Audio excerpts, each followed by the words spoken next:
Hey there, everyone. Thanks again for tuning into Sin's Workshop. Hope you're having a wonderful day. Alright, so today we're going to be talking about The Companion by Katie Allender.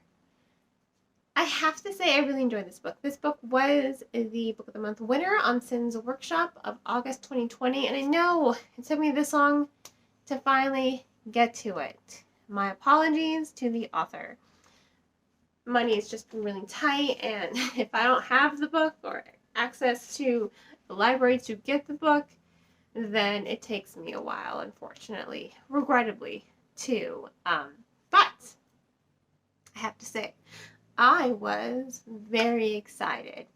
Initially, I was a little hesitant when I got the copy of the book, because at that point, some time passed, I'm like, I really hope I'm going to like this. Because I've gotten Book of the Month winners where I haven't really liked the book, unfortunately, but this is not the case with The Companion. So, let's get into it. The Companion follows Margot. She is the sole survivor of a car crash that has pretty much left her an orphan. It killed her parents, it killed both of her sisters. So she has serious survivor's guilt. Let me tell you, serious survivor's guilt. It gives her nightmares to the point where it's either the institution or more group homes. So you kind of feel for her. You very much sympathize for her as well.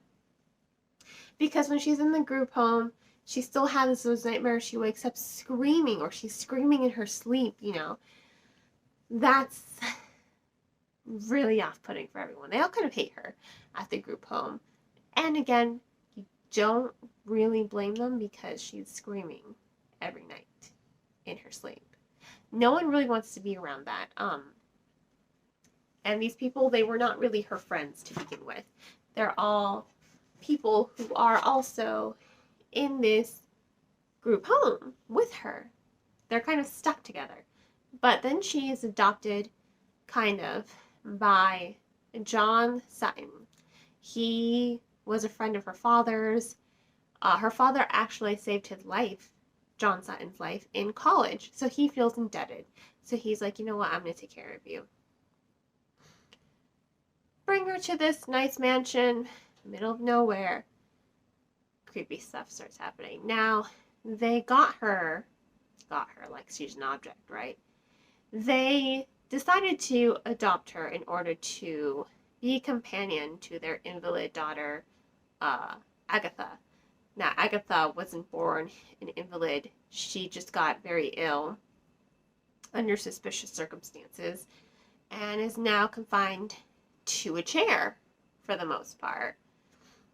So, she was brought there to be Agatha's companion. Hence the title, The Companion. Now, a lot of weird stuff starts to happen at this house. Lots of weird. She starts seeing this black figure. It's kind of reminiscent of Crimson Peak. Especially the description. Remember that scene? I don't know if you've seen the movie Crimson Peak at the end. That black cloaked figure that's like pointing, like, go up the stairs. Go that way. Or, Haunting of Hill House, the broken neck lady. That is what this ghost was reminiscent of. But you're kind of questioning yourself as you're reading the story, and that's what I like. You don't know if she's an unreliable narrator or if something weird is really going on in the house. But there were times, and I had this book as an audiobook. I'm at work. I work in a movie theater. I'm at work alone in auditoriums cleaning them. I had to stop listening to this book because I was just like, something's over my shoulder. I'm like, and the last theater that I worked at, there was a black figure that used to walk around in the shape of a man. So, given that I already had that history right there, as I was listening to this book, I was just like, over my shoulder. I'm like, okay, stop, just stop. Press the earbud, stop. So you have to applaud the author on creating such a really strong atmospheric tone to this story. It is really well done. It's so executed. It is a really good young adult Gothic novel, and I love Gothic novels so much that in college, twice, I took Literature of the Gothic by Professor Orm. If you go to Emerson College, take that class. It's amazing. He's an amazing professor, and the content in that class really did open up my eyes a lot, especially to novels like this, because this one did remind me of a lot of Gothic. You know, The Keep, for instance, again, The Haunting of Hill House, the book, you know, by Shirley Jackson, not just the Netflix series. But that is the atmosphere that I got when I was reading this book. So I was in love with it, you know. When a book kind of scares the crap out of me, I like that because it's what I'm expecting. I'm expecting to be put at the edge of my seat. I'm expecting that eeriness to unsettle me as I'm reading, because that's what's being marketed, you know, in the blurb, in the synopsis. That is what you're expecting to happen.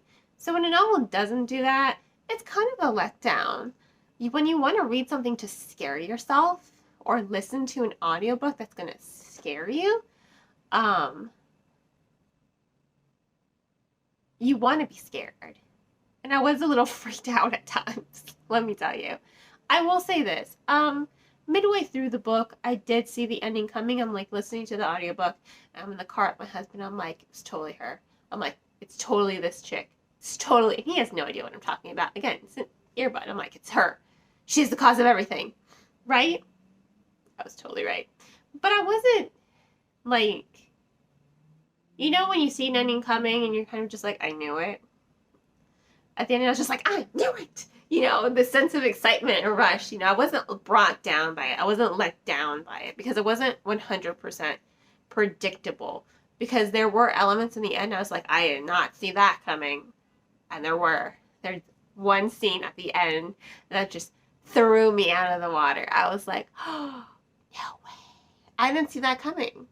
I didn't. And that's what I liked. I'm trying not to give anything away to you.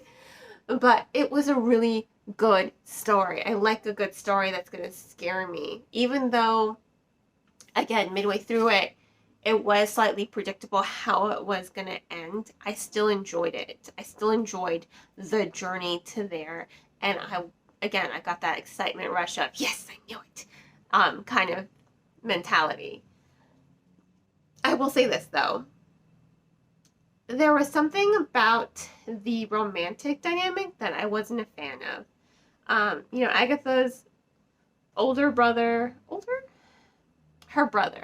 See, this is what I'm saying. He was not memorable. John is memorable, Laura is memorable, Agatha is memorable, Margot is memorable. Even the kids at the group home are memorable.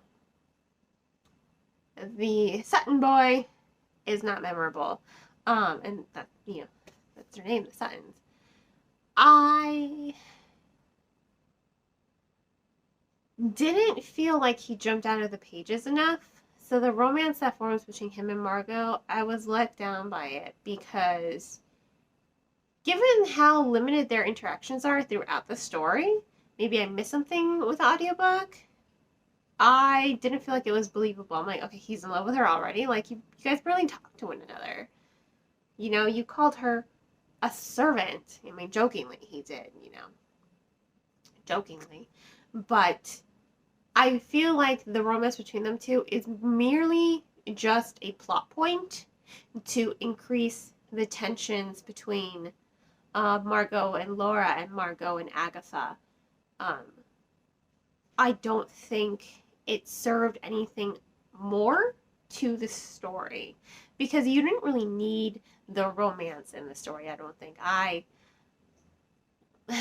was really iffy about it. It just felt forced. It felt forced. It didn't feel natural like everything else in the story. Everything else in the story worked. The pacing, the tone, the narrative, they all worked. And the character dynamics, for the most part, between Margot and Laura and Margot and Agatha. Those dynamics were fleshed out. They grew, they developed, they twisted. those are all well done. They were all well executed. I just don't think that romance was necessary for the story. I think it was, again, just forced. I know I'm repeating myself at this point. It was forced. And that's the part that kind of sucks, because you don't really want to read something that's going to be forced, or something that's such a transparent plot device. But, that's just my opinion. Overall, I love the book. I thought it was really well done, really well executed. I think it's totally worth reading. I'm so happy it won the Book of the Month title. I'm so happy I read it, and I wasn't disappointed by it. And I like that there were parts that creeped me out, that had me looking over my shoulder as I was listening to it. I was just like, that was me at work. A movie theater when you're alone is kind of scary, okay? It's creepy. It's creepy because it makes a lot of noises. And you're just like twitching. I hate going anywhere alone at the movie theater. But anyway, it was a good book. It really unsettled me. It really did put me at the edge of my seat. And I am 100% in love with it. I thought it was really good. Can't say that enough. So I'm going to go ahead and give it 4 out of 5 stars. Yeah, really good. If you want to go ahead and purchase the book, which I do highly recommend, I recommend purchasing it off of bookshop.org. You can get the book from the link that I will provide in the description below. Also, if you want to experience the same thing I experienced, I definitely do recommend the audiobook. I know a lot of people don't like audiobooks. I was a little iffy.